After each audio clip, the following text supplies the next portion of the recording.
Mesdames, Messieurs, bonsoir et bienvenue dans cette édition. Le danger semble enrayer. La situation est sous contrôle après l'explosion d'une conduite de gaz hier dans l'usine de Fortesa, sise à Ngadiaga, dans la commune de Notto-Gouiama.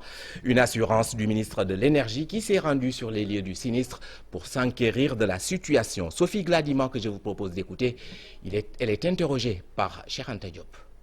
Il n'y a pas de risque pour le moment d'explosion ou quoi que ce soit. C'est juste cette flamme qui va continuer de sortir. On a une réunion technique, on a déjà commencé à travailler avec des gens pour essayer de localiser d'abord d'où viendrait le gaz et maintenant essayer de boucher les trous d'où viennent ces gaz en cimentant les parois. On suppose qu'il y a eu du sable qui a fait un grincement et c'est ce grincement qui a créé l'étincelle qui a allumé le gaz. Et ce gaz-là, tant qu'il ne sera pas épuré, on ne pourra pas arrêter ce phénomène spectaculaire parce que c'est le gaz qui brûle, qui sort. On a déjà une société qui est spécialisée dans ça parce qu'aujourd'hui, nous avons beaucoup de sociétés qui sont au Sénégal pour le pétrole et pour le gaz parce que maintenant, on a ces découvertes. On s'était doté, donc il y a des sociétés qui sont là et ces sociétés aujourd'hui ont les moyens techniques pour le faire, mais avant de le faire, il faudrait savoir où c'est. Donc ça va nécessiter de faire un petit log, regarder les coupes géologiques, c'est ce qu'on va faire demain. Une fois qu'on aura une idée de l'emplacement des venues de gaz, à ce moment-là, un forage sera fait rapidement et puis une injection de ciment pour boucher le trou. Parce que tant que ce ne sera pas bouché, la flamme continuera d'illuminer. Parlons de la situation épidémiologique du coronavirus à présent. 16 décès enregistrés en l'espace d'une semaine, 4 sur les dernières 24 heures pour la deuxième fois consécutive. 88 nouvelles contaminations sont notées dans le bilan du jour et 26 cas graves sont admis en réanimation. Le point du jour, lu par le docteur Mamadou Ndiaye. Sur 1356 tests réalisés, 88 sont revenus positifs, soit un taux de positivité de 6,49%. Les cas positifs sont répartis comme suit. Nous avons eu 29 cas contacts suivis par nos services, un cas importé enregistré au niveau de l'aéroport international Blaise Diagne de Diass et 58 cas issus de la transmission communautaire répartis comme suit. Nous avons 6 à Dakar Plateau, Louga et Mbour, 5 à Touba, 3 à Fatick et à Richard Toll, 2 à Médina, Ngor, Ouakam, Ouest Foire, Sacré-Cœur et Yoff.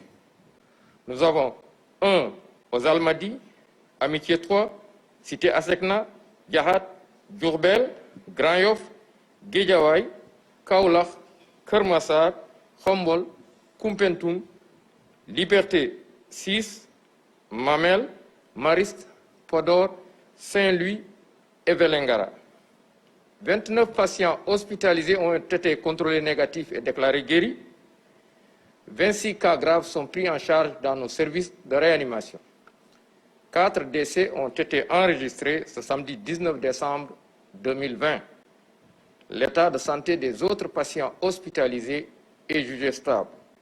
À ce jour, 17 758 cas ont été déclarés positifs, dont 16 522 guéris, 365 décédés et donc 870 patients sous traitement. Et puis les conséquences découlantes de cette pandémie, la FIDAK en a fait les frais.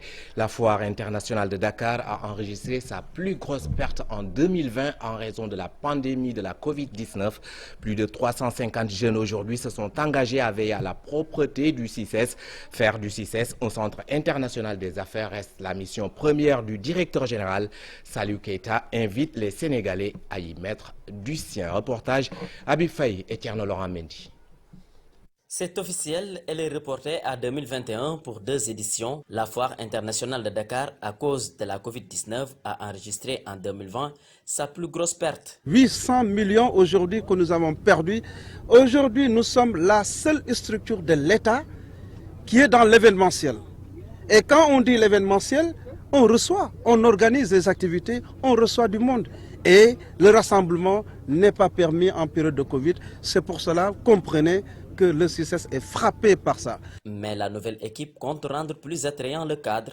Objectif, retrouver son lustre d'antan. Il faut aller vers un CICES nouveau, un CICES où on va rompre avec le passé, faire plaisir aux populations, que les populations reviennent, retrouver encore leur CICES. Un important dispositif est déployé par Vigas pour apporter sa pierre à l'édifice.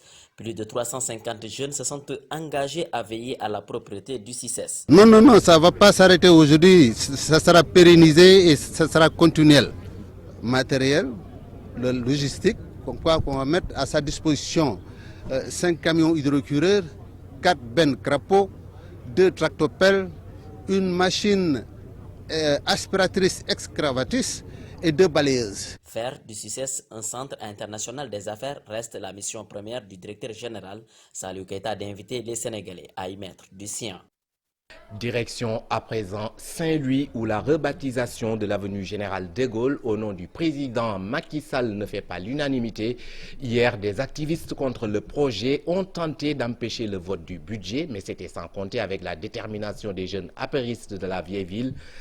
Pour rappel, la mairie de Saint-Louis entend rebaptiser plusieurs rues et avenues de la vieille ville de Saint-Louis au nom de dignes fils du pays. Un sujet signé Ousseynou Diop et Habib Sek.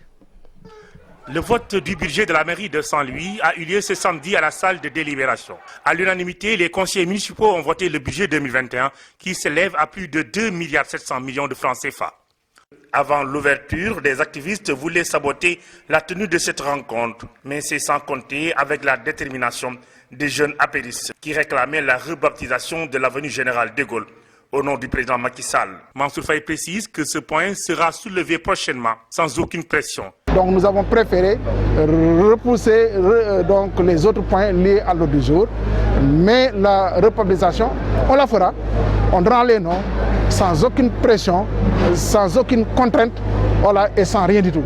Cela relève donc des missions du conseil municipal et le conseil municipal va faire son travail. Pour le budget 2021, l'équipe municipale de Saint-Louis compte mettre en place plusieurs projets. Nous avons constaté que ce budget est légèrement en hausse puisque nous avons des ambitions beaucoup plus importantes, surtout par rapport donc non seulement au recouvrement, les efforts à faire par rapport au recouvrement, mais aussi rehausser certains taxes qui nous permettront d'avoir beaucoup plus de ressources. La rebaptisation des rues à Saint-Louis au nom de plusieurs Sénégalais fait débat. Le maire Mansour Faye promet de prendre tout son temps pour valider les propositions faites par les conseillers municipaux.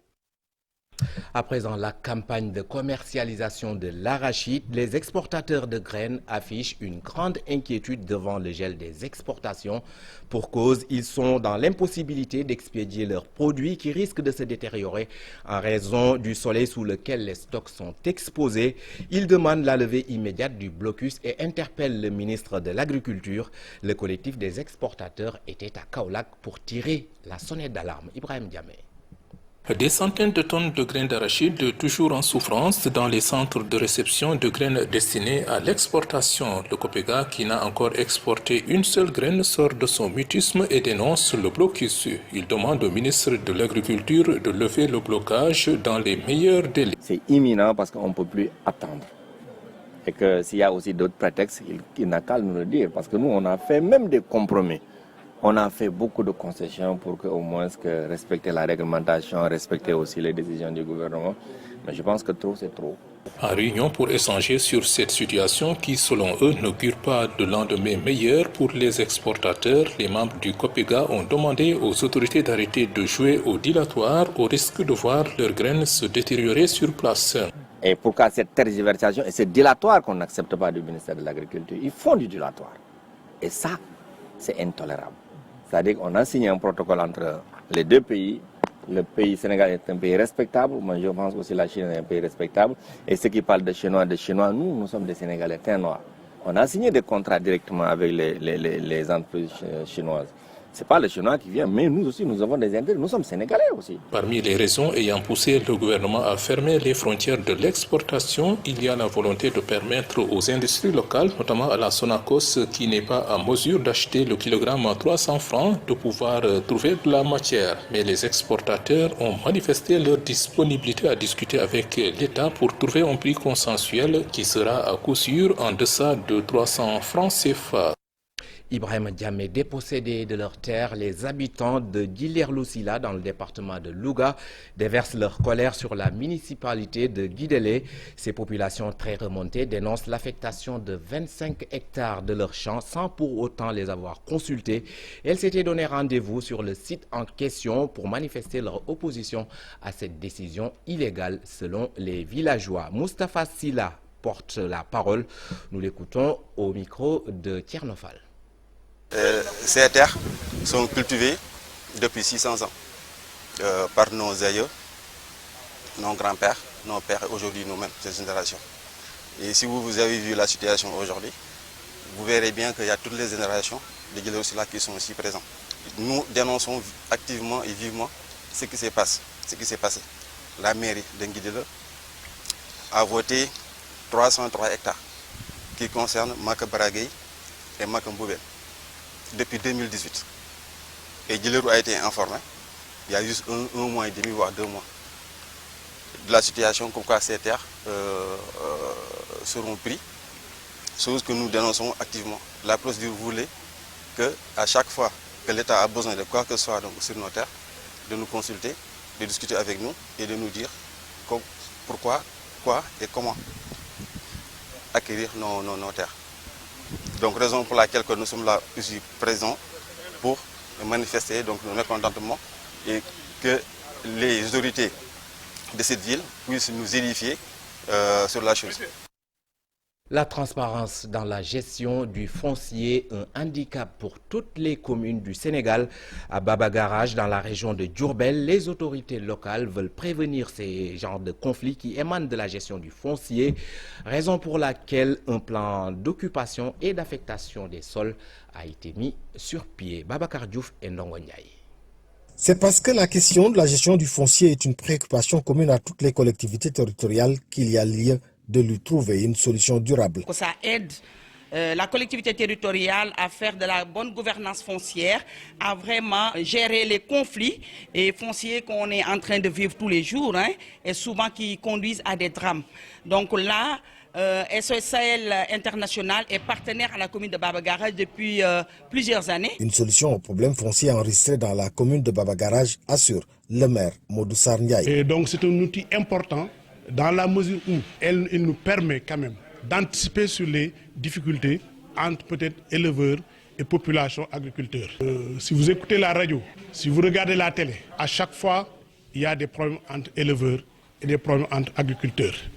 Donc pour anticiper à ces difficultés, on a pensé mettre en place ce POAS. Au regard de l'importance de la stratégie et des objectifs de cette planification, le directeur de l'ARD sollicite son élargissement dans toutes les communes de la région de Diourbel. Appui de SOSL, nous allons faire l'expérience ici au niveau de la commune de Baba Garage. On a aussi d'autres partenaires tels que AgriSud International qui est disposé à nous accompagner pour qu'après l'expérience réussie de Baba Garage pouvoir passer à l'échelle. Une initiative qui à terme permettra une parfaite cohabitation entre éleveurs et agriculteurs, mais mieux fera des communes des havres de paix. Violences faites aux femmes et aux jeunes filles, des pratiques récurrentes dans la région de Kolda, mais du fait des réalités socio-culturelles et de l'analphabétisme, ces pratiques passent souvent sous silence, aucune dénonciation. Aujourd'hui, pour y remédier, des communautés ont décidé de porter le combat afin d'inciter les populations à dénoncer de tels actes. Abdoulaye Diallo. À cause des considérations socio-culturelles et de l'analphabétisme, le taux de violence fait aux femmes est inquiétant à Kolda et nombreuses parmi ces violences ne sont pas dénoncées. Surtout les violences sexuelles. Souvent, les gens, comme avec la culture de la non-dénonciation, les violences sont perpétuées au niveau, au niveau des communautés. Malheureusement, il n'y a pas de dénonciation. Donc nous avons créé ces brigades-là pour pouvoir donc sensibiliser. Pour venir à bout de ces pratiques, des communautés appuyées par le réseau africain pour le développement intégré, le RADI, ont décidé d'unir leurs efforts pour porter le combat. Et vous savez que le principal problème des violences, c'est qu'elles ne sont pas dénoncées. Elles sont dissimulées dans les ménages et les gens ne veulent pas dénoncer. Donc la communauté en général cache les violences. Mais cette fois, c'est la communauté elle-même qui se mobilise et qui dit non. Nous nous organisons en brigade appuyée par le RADI pour combattre toutes les formes de violence, l'excision, le viol, l'inceste, la pédophilie, les mariages précoces, les mariages forcés, les grossesses précoces. Et tout ça, on le fait par la sensibilisation. Puisque nous voyons que de jour en jour, ces violences persistent sur le terrain, malgré tous les combats qui sont en train d'être menés. Et ces brigades, c'est les régions de Ziguinchor, Sédhiou et Kolda que le RADI a appelé pour qu'elles puissent s'unir autour d'une union pour plus d'efficacité sur ce combat-là. Même si son taux de prévalence a chuté, mais l'excision demeure toujours une pratique courante à Kolda, surtout dans des localités du monde rural. Après Kolda, direction Baguère dans la région de Sédhiou où les populations veulent booster l'emploi dans la ferme agricole de leur localité. Et pour ce faire, elles réclament des tracteurs, un forage, des semences de qualité entre autres. Une manière selon elles de lutter contre l'immigration irrégulière avec son lot de désolation. Bakary Konté. Pour freiner le phénomène de l'immigration clandestine dans la commune de Bagnères, le GIE Vision Lointain a mis à la disposition des jeunes et des femmes une ferme agricole. Pour lutter contre la pauvreté, contre le chômage et l'immigration de la jeunesse aujourd'hui. On a vu que combien de fois aujourd'hui la jeunesse sénégalaise souffre. Donc, qu'est-ce qui peut nous faire sortir de là? C'est créer des idées qui peuvent aboutir à la création d'emplois, retenir les jeunes chez eux. Donc c'est ce qui nous a poussé à créer ce projet. Le président du GIE, Babacar Sané, demande l'appui des partenaires pour recruter plus de jeunes. En regardant même la physionomie même du périmètre, on sent nettement qu'il y a, ça demande un accompagnement énorme. Nous avons le matériel, le système d'irrigation qui n'est pas des meilleurs, la machine qui n'est pas aussi au top, à un niveau, et nous avons un problème de stockage de matériel, de production. Nous avons un problème de logement pour le gardien et les travailleurs. Donc nous avons besoin des bassins, parce que l'objectif même au fur du temps, nous allons même développer la pisciculture dans ce bloc. Les femmes de la localité réclament aussi des tracteurs pour multiplier la production du riz dans les vallées de Bagnères. Nous voulons que les semences de riz arrivent très tôt, car avec le retard des semences, la production ne peut pas être bonne. Nous réclamons aussi des tracteurs et de l'engrais de qualité pour une bonne production. Le GIE Vision Lointain compte multiplier ses actions pour faire de Bagnères le grenier du département de Goudomp. Il comptait 3000 ménages et près de 30 000 personnes vont bénéficier de l'électricité dans 40 villages de Kaffrine et de Nioro. Un projet intercommunautaire de plus de 4 milliards qui à terme devra booster l'économie dans ces zones selon les autorités locales et leurs partenaires. Un sujet signé Oumar Ndiaye avec les images de Boubacar Falbob.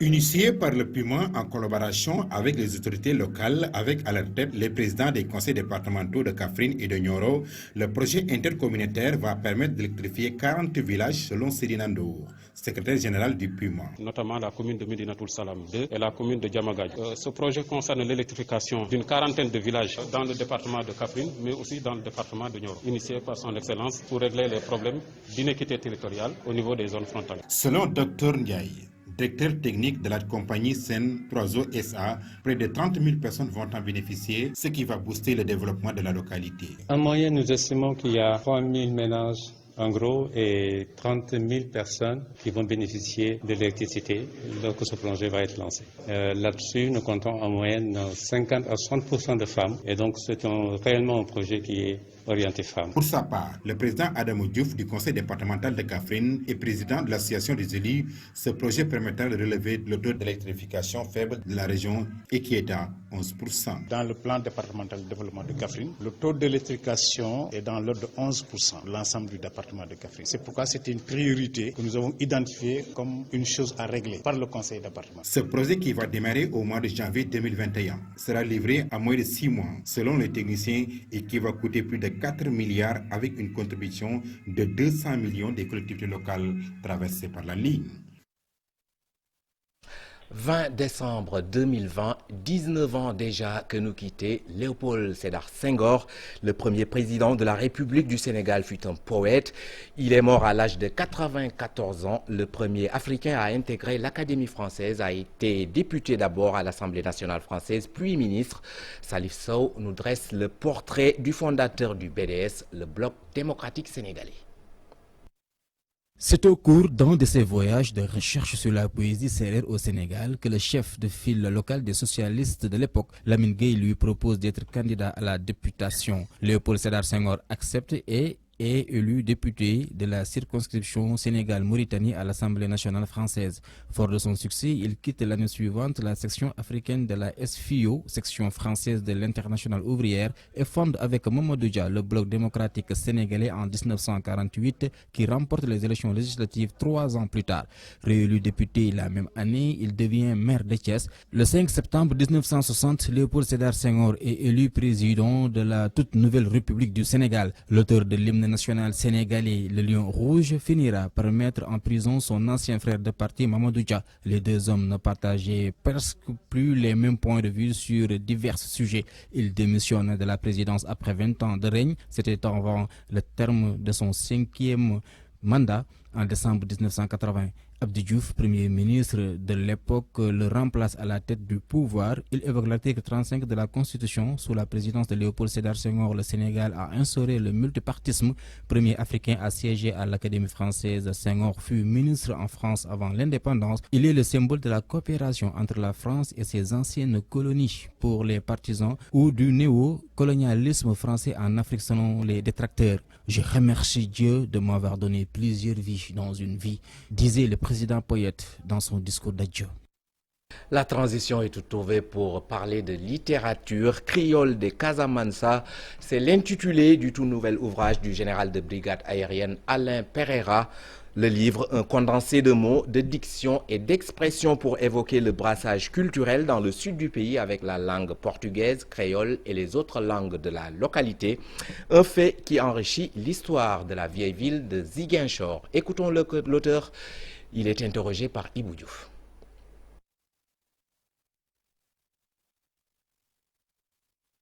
N'est pas en place, nous y reviendrons peut-être dans nos prochaines éditions. Si l'élément est en place, je parlais tout à l'heure du tout nouvel ouvrage du général de brigade aérienne Alain Pereira, le livre, un condensé de mots, de diction et d'expressions pour évoquer le brassage culturel dans le sud du pays avec la langue portugaise, créole et les autres langues locales, un fait qui enrichit l'histoire de la ville de Ziguinchor. Si l'élément est bon, je vous propose d'écouter l'auteur.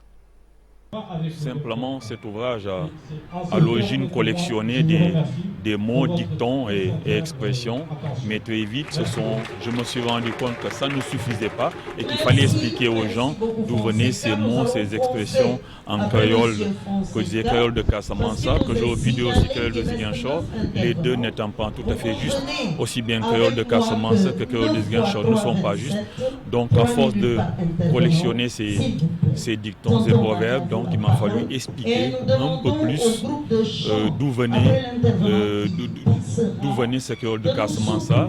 Donc j'étais obligé de traiter un peu d'histoire, de traiter de culture, de parler de tout ce qui était culturel et cultuel. Et plus tard, je me suis rendu compte qu'au-delà de la langue et de l'histoire, il y avait un côté touristique qui était assez intéressant. Donc j'ai passé en revue tout ça dans ce livre-là. Mais le côté langue est le côté le plus important. En matière de langue, c'est toujours... Un pays a toujours un bénéfice à s'approprier la plupart des langues, en tout cas, qui existent dans son espace. Jusque-là, le créole est parlé depuis longtemps. Professionnaliser la danse en créant des connexions avec les universités, c'est le souhait de la nouvelle équipe dirigeante de l'école des sables de Toubab Dialaw. Après plusieurs années à la tête de cette école de danse africaine, Helmut Vort et Germaine Akoni ont décidé de passer le témoin à une nouvelle génération. Le compte-rendu de la cérémonie de passation de témoins signé Abdou Diouf Diagne. Wesley Rouzi Bizarre, Alexandra Setin, Paul Sagnan, voilà les nouveaux visages à la tête de l'école des sables de Toubab Dialaw. Helmut Vogt et Germaine Akoni passent le témoin à une nouvelle génération. Mais les fondateurs de cette école de danse inaugurée en 2004 ne veulent pas entendre parler de retraite. Je prendrai ma retraite quand mon corps me dira arrête. Mais pour l'instant, mon corps me demande, et j'ai la chance de pouvoir danser. Encore. Et je passe à la jeune génération parce que j'ai confiance en eux et que c'est le dialogue entre les générations. Créer des connexions avec les universités pour une modernisation de la danse, c'est l'objectif fixé par la toute nouvelle directrice artistique de l'école. On va professionnaliser les jeunes danseurs, amener des programmes qui sont des formations plus longues, créer des connexions avec des universités, dont l'université à Saint-Louis, mais aussi des universités dans le monde, créer ces connexions pour que les danseurs aussi d'Occident et d'ailleurs viennent aussi se former à l'école des sables, qui est un grand centre dans l'Afrique. L'école des sables est confronté aujourd'hui à un manque de moyens. Helmut Vogt invite les chefs d'État africains à appuyer ce centre qui fait la promotion de la danse africaine. On pouvait aller encore beaucoup plus loin, encore beaucoup plus vite. L'école des sables, les soutiens, c'était surtout de l'extérieur, de l'Europe, de l'Hollande, de la France, de l'Allemagne. Mais c'est dans les autres pays d'Afrique, c'est la même chose. Et pour se former, on a besoin de l'argent. L'école des sables est aujourd'hui menacée par les travaux du port de Ndayane. Ses fondateurs espèrent que les autorités feront tout pour protéger cette école qui reçoit des danseurs revenus du monde entier. Et voilà qui met un terme à cette présente édition. Merci de l'avoir suivi. Bonne suite des programmes en notre compagnie. Bonsoir.